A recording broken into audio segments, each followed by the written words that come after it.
Hi friends, ಇವತ್ತು ನಾನು ನಿಮಗೆ mango thick shake with vanilla ice cream ಯಾವ ರೀತಿ ಮಾಡೋದು ಅಂತ ಹೇಳಿಕೊಡ್ತೀನಿ.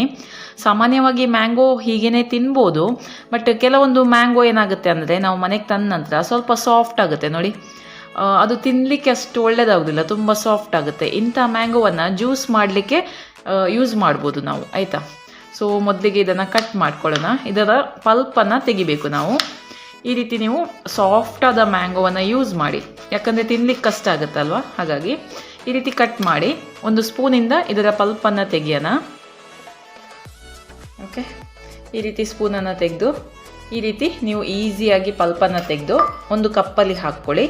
1 ಕಪ್ ಪಲ್ಪ್ ಸಿಕ್ಕುವಷ್ಟು ನೀವು ಪಲ್ಪನ್ನು ತೆಗೀರಿ, ಓಕೆನಾ. ಈ ರೀತಿ ನೀವು ಪಲ್ಪನ್ನು ತೆಗೆದು ರೆಡಿ ಮಾಡಿ ಇಟ್ಕೊಳ್ಳಿ. ಮ್ಯಾಂಗೋ ಅಲ್ಲಿ ಬೇರೆ ಬೇರೆ ರೀತಿಯ ನೀವು ಜ್ಯೂಸಸ್, ಥಿಕ್ ಶೇಕ್ಸ್ ಎಲ್ಲ ಮಾಡ್ಬೋದು. ಸೊ ನಾನು ತೋರಿಸ್ತೀನಿ ಅದನ್ನೆಲ್ಲ.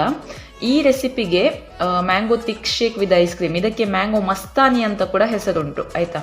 ಮಸ್ತಾನಿ ಅಂತ ಹೇಳ್ಬೋದು ನೀವು ಇದನ್ನು ಸರ್ವ್ ಮಾಡುವಾಗ. ಮಕ್ಕಳು ಹೀಗೆ ಡೈರೆಕ್ಟಾಗಿ ಮ್ಯಾಂಗೋ ತಿನ್ನಲಿಕ್ಕೆ ಇಷ್ಟಪಡದಿದ್ರೆ ಈ ರೀತಿ ಐಸ್ ಕ್ರೀಮ್ ಎಲ್ಲ ಹಾಕಿ ಕೊಟ್ಟರೆ ಇಷ್ಟಪಟ್ಟು ತಿಂತಾರೆ. ಸ್ವಲ್ಪ ಇದಕ್ಕೆ ಸಕ್ಕರೆ ಎಲ್ಲ ಹೋಗುತ್ತೆ, ಸಕ್ಕರೆ ಬದಲು ನೀವು ಬೆಲ್ಲವನ್ನು ಹಾಕ್ಕೊಳ್ಬೋದು. ಬಟ್ ಐಸ್ ಕ್ರೀಮ್ ಹೇಗೂ ಹಾಕ್ತೀವಲ್ವಾ, ಮತ್ತು ಬೆಲ್ಲ ಹಾಕಿ ಅಂತ ಪ್ರಯೋಜನ. ಸೊ ಐಸ್ ಕ್ರೀಮಲ್ಲಿ ಕೂಡ ಸ್ವಲ್ಪ ಸಕ್ಕರೆ ಇದ್ದೇ ಇರುತ್ತೆ, ಹಾಗಾಗಿ ನಾನು ಇವತ್ತು ಇದನ್ನು ಸಕ್ಕರೆ ಹಾಕಿಯೇ ಮಾಡಿ ತೋರಿಸ್ತೀನಿ. ಮಕ್ಕಳಿಗೆ ಕೊಡ್ಬೋದು, ತೊಂದರೆ ಇಲ್ಲ. ದೊಡ್ಡವರು ಕೂಡ ತಿನ್ಬೋದು, ಒಳ್ಳೆಯದಾಗುತ್ತೆ. ಅದೇ ಸ್ವಲ್ಪ ಹೆಲ್ತ್ ಕಾನ್ಷಿಯಸ್ ಇದ್ದವರು ಶುಗರ್ ಫ್ರೀ ಮಾಡ್ಬೋದು. ಓಕೆ ನೋಡಿ, 1 ಕಪ್ಪಷ್ಟು ಪಲ್ಪ್ ತೆಗೆದಿದ್ದೇನೆ. ಇನ್ನು ಇದನ್ನು ಬ್ಲೆಂಡರ್ಗೆ ಹಾಕ್ಕೊಳ್ಳೋಣ.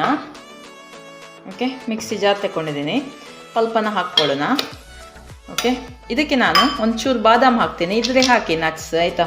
ನಾನು ಬಾದಾಮ್ ಹಾಕ್ತೀನಿ. ಹಾಗೂ ನೀವು ಹಾಲನ್ನು ಹಾಕ್ಕೊಳ್ಬೋದು, ಚಿಲ್ಡ್ ಆಗಿರುವ ಹಾಲನ್ನು ಕೂಡ ನೀವಿಲ್ಲಿ ಯೂಸ್ ಮಾಡ್ಬೋದು. ನಾನು ಸ್ವಲ್ಪ ಇವತ್ತು ತಿಕ್ಕಾಗಿರಲಿ ಅಂತ ವೆನಿಲಾ ಐಸ್ ಕ್ರೀಮನ್ನು ಹಾಕ್ತಾ ಇದ್ದೀನಿ, ಯಾಕಂದರೆ ಇದು ಮ್ಯಾಂಗೋ ಮಸ್ತಾನೆ ಅಲ್ವಾ, ಹಾಗಾಗಿ ಸ್ವಲ್ಪ ತಿಕ್ಕಾಗಿ ಒಂದು ಒಳ್ಳೆ ಫ್ಲೇವರ್ ಬರಲಿ ಅಂತ ವೆನಿಲಾ ಐಸ್ ಕ್ರೀಮನ್ನು ಹಾಕ್ತಾ ಇದ್ದೀನಿ. ಬೇಕಿದ್ದರೆ ನೀವು ಹಾಲಲ್ಲಿ ಕೂಡ ಇದನ್ನು ಮಾಡ್ಬೋದು. ನಿಮ್ಮ ಥಿಕ್ನೆಸ್ ಕನ್ಸಿಸ್ಟೆನ್ಸಿ ಎಷ್ಟು ನಿಮಗೆ ಬೇಕು ನೋಡಿ, ಅಷ್ಟು ನೀವು ಐಸ್ ಕ್ರೀಮ್ ಅಥವಾ ಹಾಲನ್ನು ಹಾಕ್ಕೊಳ್ಬೋದು. ನಾನು 3 ಸ್ಕೂಪ್ ಐಸ್ ಕ್ರೀಮನ್ನು ಹಾಕಿದ್ದೀನಿ. ಓಕೆ, ಇದನ್ನು ಇನ್ನು ಗ್ರೈಂಡ್ ಮಾಡೋಣ. ಓಕೆ ನೋಡಿ, ಗ್ರೈಂಡ್ ಮಾಡಿ ತಂದಿದ್ದೀನಿ ನೋಡಿ, ಎಷ್ಟು ತಿಕ್ಕಾಗಿ ಉಂಟು ಅಂತ. ಥಿಕ್ ಶೇಕ್ ಅಂದ ಮೇಲೆ ತಿಕ್ಕಾಗಿರಬೇಕು. ನಾನು ಐಸ್ ಕ್ರೀಮ್ ಹಾಕಿದ್ದೀನಲ್ವ, ಹಾಗಾಗಿ ಇಷ್ಟೊಂದು ತಿಕ್ಕಾಗಿದೆ ನೋಡಿ. ಥಿಕ್ನೆಸ್ ತೋರಿಸ್ತೀನಿ, ಈ ರೀತಿ ಇದ್ದರೆ ತುಂಬ ಚೆನ್ನಾಗಿರುತ್ತೆ, ಆಯಿತಾ. ಮಕ್ಕಳು ಇಷ್ಟಪಟ್ಟು ತಿಂತಾರೆ. ಈಗ ನೀವು ಗಮನಿಸ್ಬೋದು, ನಾನು ಸಕ್ಕರೆಯನ್ನು ಹಾಕಲಿಲ್ಲ. ಯಾಕೆ ಹಾಕಲಿಲ್ಲ ಅಂದರೆ ಐಸ್ ಕ್ರೀಮ್ ಕೂಡ ಸಿಹಿ ಇರುತ್ತೆ, ಮಾವಿನ ಹಣ್ಣು ಕೂಡ ಸಿಹಿ ಇರುತ್ತೆ, ಅದಕ್ಕೆ ನಾನು ಫಸ್ಟ್ ಇದನ್ನು ಗ್ರೈಂಡ್ ಮಾಡಿದ್ದು. ಮತ್ತು ಇದನ್ನು ಟೇಸ್ಟ್ ಮಾಡಿ ನೋಡಿ, ಸಕ್ಕರೆ ಎಷ್ಟು ಬೇಕು ಅಷ್ಟು ಹಾಕಿ ಮತ್ತೊಮ್ಮೆ ಗ್ರೈಂಡ್ ಮಾಡಿದರೆ ಆಯಿತು. ಇದು ತುಂಬ ಸಿಹಿ ಉಂಟು, ಹಾಗಾಗಿ ನಾನಿಲ್ಲಿ 1 ಟೇಬಲ್ ಚಮಚ ಸಕ್ಕರೆ ಇದಕ್ಕೆ ಹಾಕ್ತೀನಿ ಅಷ್ಟೇ. ನಿಮ್ಮ ಸಿಹಿ ಅನುಸಾರವಾಗಿ ಸಕ್ಕರೆಯನ್ನು ಹೆಚ್ಚು ಕಡಿಮೆ ಹಾಕ್ಕೊಳ್ಬೋದು. ನಾನು ಕೇವಲ 1 ಟೇಬಲ್ ಸ್ಪೂನ್ ಮಾತ್ರ ಹಾಕ್ತೀನಿ, ಅಷ್ಟು ಸಾಕು. ಇನ್ನೊಮ್ಮೆ ಇದು ಗ್ರೈಂಡ್ ಮಾಡಿ ಸರ್ವ್ ಮಾಡೋಣ. ಓಕೆ ನೋಡಿ, ಬ್ಲೆಂಡ್ ಮಾಡಿದ್ದೀನಿ. ಇವಾಗ ಇದನ್ನು ಸರ್ವ್ ಮಾಡೋಣ. ನಾನು ಈ ರೀತಿ ಐಸ್ ಕ್ರೀಮ್ ಬೌಲನ್ನು ತೆಗೆದಿದ್ದೀನಿ ಸರ್ವ್ ಮಾಡಲಿಕ್ಕೆ.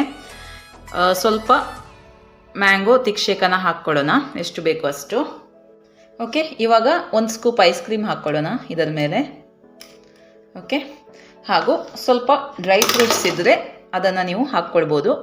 ನಾನು ಡ್ರೈ ಫ್ರೂಟ್ಸನ್ನು ತುಪ್ಪದಲ್ಲಿ ರೋಸ್ಟ್ ಮಾಡಿ ಹಾಕಿದ್ದೀನಿ, ಕ್ಯಾಶು ಮತ್ತು ಬಾದಾಮನ್ನು. ಪಿಸ್ತಾ ಇದ್ದರೆ ಅದು ಕೂಡ ಹಾಕ್ಕೊಳ್ಬೋದು, ಚೆಂದ ಕಾಣ್ತದೆ ಪಿಸ್ತಾ. ಮತ್ತು ಮ್ಯಾಂಗೋ ಚಂಕ್ಸನ್ನು ಕೂಡ ಹಾಕ್ಕೊಳ್ಬೋದು. ನಾನು ಇವತ್ತು ತಗೊಂಡದ್ದು ತುಂಬ ಸಾಫ್ಟ್ ವೆರೈಟಿ ಮ್ಯಾಂಗೋ, ಹಾಗಾಗಿ ಅದು ಚಂಕ್ಸ್ ಮಾಡಲಿಕ್ಕೆ ಕಷ್ಟ. ನೀವು ನೋಡಿದ್ದೀರಲ್ವ ಆಲ್ರೆಡಿ. ಚಂಕ್ಸ್ ಇದ್ದರೆ ನೀವು ಚಂಕ್ಸನ್ನು ಕೂಡ ಡೆಕೋರೇಟ್ ಮಾಡ್ಬೋದು.